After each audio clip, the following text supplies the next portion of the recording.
ଅନୁଗୁଳ ପୁଲିସର ବଡ଼ ଧରଣର ସଫଳତା। ରାଜରାସ୍ତାରେ ଛିନତାଇ ମାମଲାରେ 3 ଅଭିଯୁକ୍ତକୁ ଗିରଫ ସହ ଟଙ୍କା, ଫୋନ୍, ସୁନା, ବାଇକ୍, ବିଭିନ୍ନ ଯନ୍ତ୍ରପାତି ଜବତ କରିଛି ପୋଲିସ। ସୂଚନା ମୁତାବକ ଅନୁଗୁଳ ସହରରେ କିଛି ଦୁର୍ବୃତ୍ତ ଗତ କିଛି ଦିନ ହେବ ମହିଳାଙ୍କ ବେକରୁ ସୁନା ଗହଣା ଛିଣ୍ଡାଇ ନେଇ ଫେରାର ହୋଇଯାଉଥିଲେ। ଏନେଇ ଟାଉନ ଥାନାରେ ବାରମ୍ବାର ଅଭିଯୋଗ ପରେ ଅନୁଗୁଳ ଏସ୍ପି ରାହୁଲ ଜୈନଙ୍କ ନିର୍ଦ୍ଦେଶରେ ଏକ ଟିମ୍ ଗଠନ ହୋଇ ଲୁଟେରାଙ୍କୁ ବିରୋଧରେ ଜୋରଦାର ଖୋଲତାଡ଼ ଚାଲିଥିଲା। ଅନୁଗୁଳ ଏସ୍ଡିପିଓ ରମାକାନ୍ତ ମହାଲିକ, ଟାଉନ ଥାନା ଅଧିକାରୀ ଧୀରେଶ କୁମାର ଦାସଙ୍କ ନେତୃତ୍ୱରେ ଏହି ଟିମ୍ ବିଭିନ୍ନ ସ୍ଥାନରେ ଚଢ଼ଉ କରି ଗଞ୍ଜାମ ଜିଲ୍ଲାର ଝାଗଡ଼େଇ ଗ୍ରାମର ଗଣେଶ ଦାସ, ଏ ଅର୍ଜୁନ ଏବଂ ଏ ତାରିଣୀ ଆଚାର୍ଯ୍ୟଙ୍କୁ ଗିରଫ କରିବାରେ ସଫଳତା ହାସଲ କରିଥିଲା। ସେମାନଙ୍କ ପାଖରୁ ଗୋଟିଏ ବାଇକ୍, ସୁନା ଚେନ୍, ସୁନା ଲକେଟ୍, ସୁନା ଝରା, ସୁନା ଅଳଙ୍କାର କାଟିବା ଯନ୍ତ୍ରପାତି, ଓଜନ ମାପ ଯନ୍ତ୍ର, 3ଟି ମୋବାଇଲ, ଗ୍ୟାସ୍ ସିଲିଣ୍ଡର ସମେତ ନଗଦ 8,200 ଟଙ୍କା ଜବତ କରିଥିବା ନେଇ ଅନୁଗୁଳ ପୋଲିସ ସାମ୍ବାଦିକ ସମ୍ମିଳନୀରେ ସୂଚନା ଦେଇଛନ୍ତି। ଆମର ଏସ୍ପି ସାର୍ଙ୍କର ନିର୍ଦ୍ଦେଶ ରହିଛି ଯେ କି ଆମେ ସବୁବେଳେ zero tolerance towards property offence ଆପ୍ରୋଚଟାକୁ ମେଣ୍ଟେନ୍ କରିବା ପାଇଁ ଏଥିପାଇଁ ଆମେ ଗୁରୁତ୍ୱର ସହକାରେ ଯେଉଁ ରବରୀ କେସ୍ ହେଉଛି, ସ୍ନାଚିଂ କେସ୍ ହେଉଛି, ତାକୁ ଗୁରୁତ୍ୱର ସହକାରେ ନେଇଥାଉ।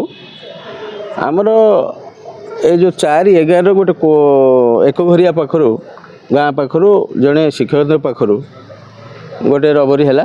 ତାଙ୍କର 18 ଗ୍ରାମର ସୁନା ଚେନ୍କୁ 2 ଜଣ ମୋଟର ସାଇକେଲରେ ଆସିକି ନେଇଗଲେ।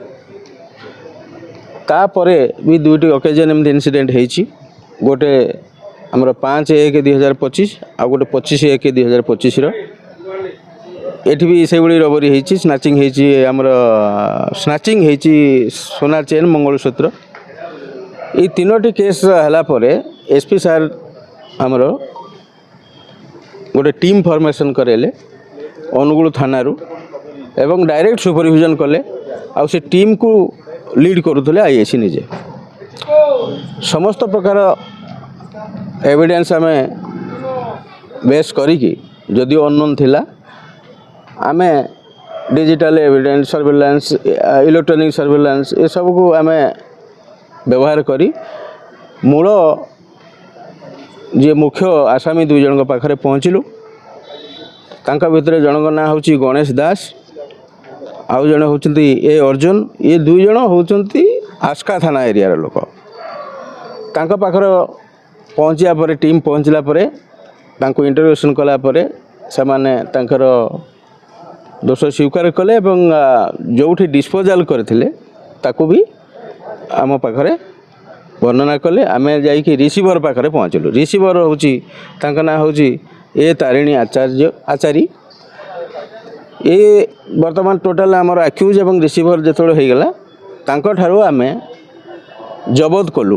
ଆମର ଏ 3ଟି କେସ୍ରେ ସମୁଦାୟ ସୁନା ଆମେ ଜବତ କରିଛୁ। ଅଲମୋଷ୍ଟ ଅଲ୍ 35.3 ଗ୍ରାମର ସୁନା ଜବତ ହେଇଛି। ତା ସୁନା ବ୍ୟତୀତ ଆମେ ବ୍ୟବହୃତ ହୋଇଥିବା ଯେଉଁ ମୋଟର ସାଇକେଲ ବି ଜବତ ହେଇଛି। ତା ସାଙ୍ଗକୁ ମୋବାଇଲ ଫୋନ୍ ସେମାନଙ୍କର 3ଟା ଜବତ ହେଇଛି। 8,200 ଟଙ୍କା ଜବତ ହେଇଛି। ଏବଂ ଏ ଯେଉଁ ସୁନାକୁ ସେମାନେ କ'ଣ କରୁଥିଲେ ନା ମେଲ୍ଟ କରିଦେଉଥିଲେ। ଯେଉଁ ରିସିଭର ଯିଏ ଅଛନ୍ତି ତାଙ୍କର ମେସିନ୍ ଅଛି, ସେ ମେସିନ୍ ବି ଜବତ ହେଇଛି। ତାଙ୍କ ସଙ୍ଗେ ସଙ୍ଗେ ଆଉ ଡିଜିଟାଲ ଯେଉଁ ୱିଙ୍ଗ ମେସିନ୍ ଅଛି, ନାଇଟ୍ରିକ୍ ଏସିଡ୍ ଅଛି, ଗ୍ୟାସ୍ ଅଛି, ସେ ଯେଉଁ କାଠ ଉପରେ ପକାଇକି ତରଳା ଯାଏ ସେ ଜିନିଷ ଅଛି। ସମସ୍ତ ଏଣ୍ଟାୟାର ସେଟ୍କୁ ଜବତ କରିଛନ୍ତି ଏବଂ এই 3 ଜଣଙ୍କୁ ଆରେଷ୍ଟ କରାହେଇଛି। ଆମର 3ଟି କେସ୍ ଡିଟେକ୍ସନ୍ ହୋଇଗଲା ଏବଂ 100% ରିକଭରି ବି ହେଲା। ବର୍ତ୍ତମାନ 3 ଜଣ ଯାକ କୋର୍ଟ ଫରୱାର୍ଡ଼ ହେବେ।